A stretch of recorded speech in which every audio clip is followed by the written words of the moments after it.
I'm Logan Crawford, and right now on GBM, we're diving into the heartwarming and inspiring children's book called Polly the Talking Collie. I am 100% responsible. It is written by a terrific author. Her name is Denise McCormick. This delightful story follows Polly, a wise and witty collie, as she learns about responsibility, teamwork, and perseverance on a heritage and century farm in Iowa. With charm, humor, and unexpected twists, Polly's adventures teach children and adults alike about taking ownership and finding joy in helping others. We're delighted to have this very talented author join us here today. We thank the team at Atticus Publishing for helping us put her on TV today, and we ask viewers like you to support authors like her by subscribing to our channel and by purchasing her amazing book. The links are below this interview. Denise, thank you so much for joining me here today. Well, thank you, Logan, so much for having me. This was such an honor when I received a phone call from you to be on here. I love the idea behind Polly's story, and I think it will really resonate with children and adults alike. Absolutely. Well, we're honored to have you on the show. You've done a great job with this book, and Polly is an adorable dog and an adorable book. Was Polly a real life dog of yours? Tell us a little bit about the Ollie inspiration. is a real life dog. She is we've had her for 7 years, and she came to us right before. I'll just stick a little picture of her Yep. so you can There see she her is. up there Yep. close the first one. Beautiful.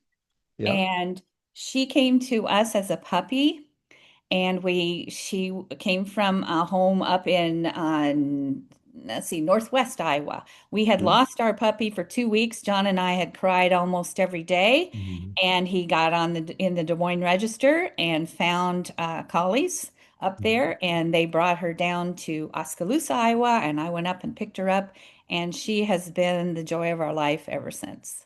Amazing, amazing. I'm a Jack Russell Terrier guy right now, but after reading your book, I'm kind of like, should I get a collie? But I like there's so much hair and they're big. What should I do? Okay, so now Well, you've if you have them groomed regularly, they don't shed much. okay, good. Yeah. That's Oh, another case to get another collie. it Okay, is. so I'll keep that in mind Yeah. without a doubt. So you've got this beautiful dog, Polly. What made you decide to write a book about her? Well, I have to tell you why I landed on Polly. I am a Jack Canfield Success Principal trainer, and I've done his advanced training. I was a 26-year educator and college professor who redirected to entrepreneurship after my career there. And I wanted to become a writer and a speaker and a trainer. So I was trying to come up with how to teach Jack's first success principle, which is how to take 100% responsibility to children, because my first children's book was Never Mind the Monkey Mind, and I taught kids about positive affirmations by singing a song. And I thought, now this is the second book in the I Am series. I am taking 100% responsibility. It took me 4 years, Logan, to figure out how to do this book. Wow. I So you put a tried lot of four thought, energy, and years. effort into Yes. it. Yeah. And do you know how I finally landed on using Polly? It was from children. I was Zooming with Angela Germano's four sixth grade classes out in New Jersey. She's a friend of mine. And her children kept asking, because that same picture I showed you at the beginning of Polly was in the back of that book also.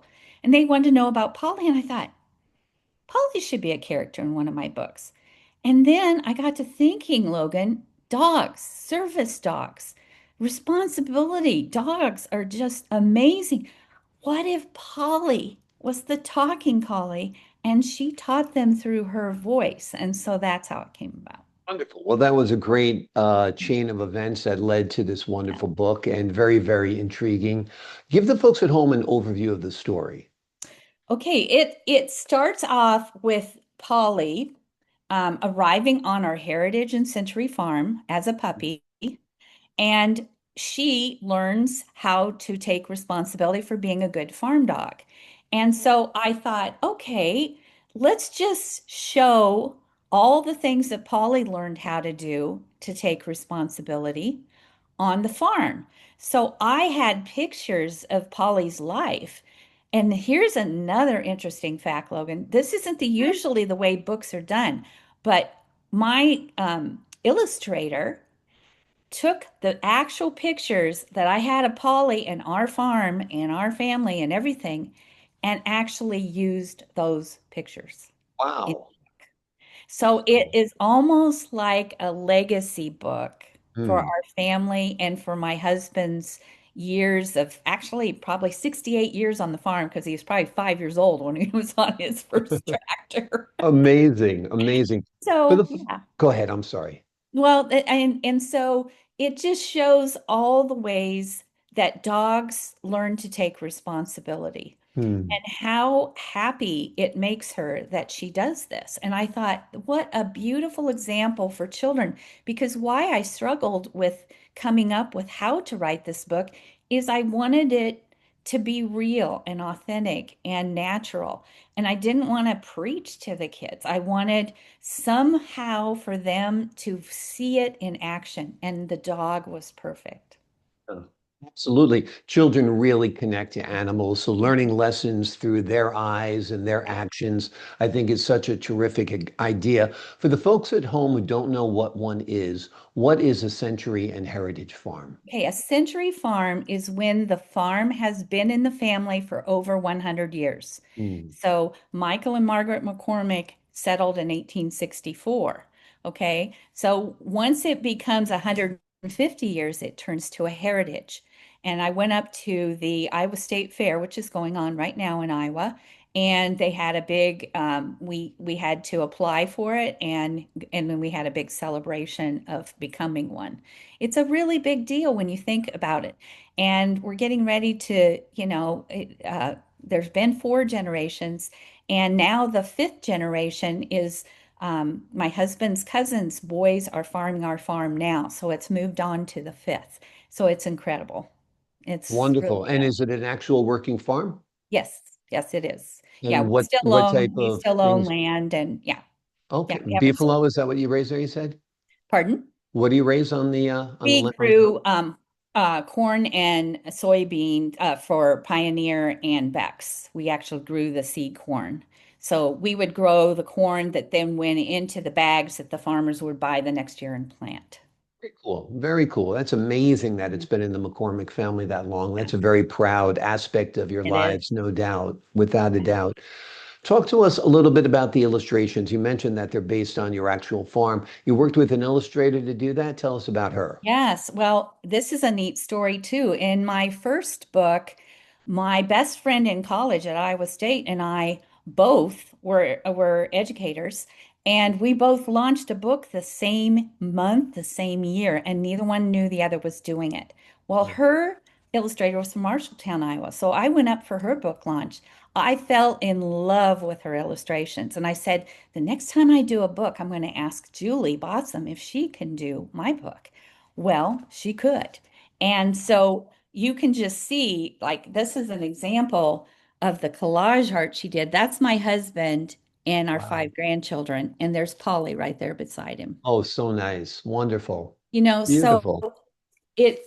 she took the actual pictures and actually she beat me done.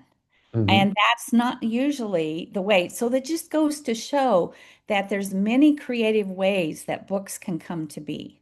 Yeah, There absolutely. isn't Absolutely. one set way that, each book is unique as each story is unique and each author and illustrator. So Exactly. and Exactly. Yeah. Polly goes out with me to libraries and schools, and she is so good, and the kids absolutely love her. So So when you actually do a reading or something, you bring yeah, Polly with you. this is not Polly, but this little guy sits with me there. And then Okay. Polly teaches, and this is what Polly teaches. She has five life lessons that she Hmm. teaches the kids. Wonderful. And one is to own your own choices. When you make a choice, you wear it proudly. Hmm. Stay kind even in a tangle. Knots happen. Kindness untangles. Hmm. Um, turn mistakes into learning. And Polly does these things in the book. Be the boss of your attitude. I can't control the rain, but I can still wag my tail. That's great. I'm gonna and have to remember that one. make every day an adventure in responsibility. Wonderful, wonderful. Yeah, I'm going to use that all the time. I can't control the rain, but I can still wag my tail. I'm going to I know. that's going to become my trademark. That's Uh-huh. awesome. That's great. Talk to us a little bit about this concept of 100% responsibility and why it's such an important learning aspect for both adults and children. Well, I didn't learn about the success principles till I quit teaching at 57 and then went out to a Jack Canfield event in Scottsdale, Arizona to become a trainer. Because I wanted children to learn it. You know, we want children to be successful, but we have to give them the tools to do it. And so Jack's first tool that he gave us was E plus R equals O. E stands for any event in your life plus R, which is your response to that event equals O, equals the outcome.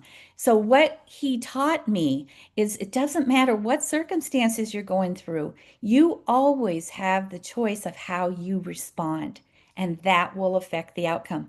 Do you know how important it is for children to know that? Imagine it's And vital. adults, and Yeah. adults.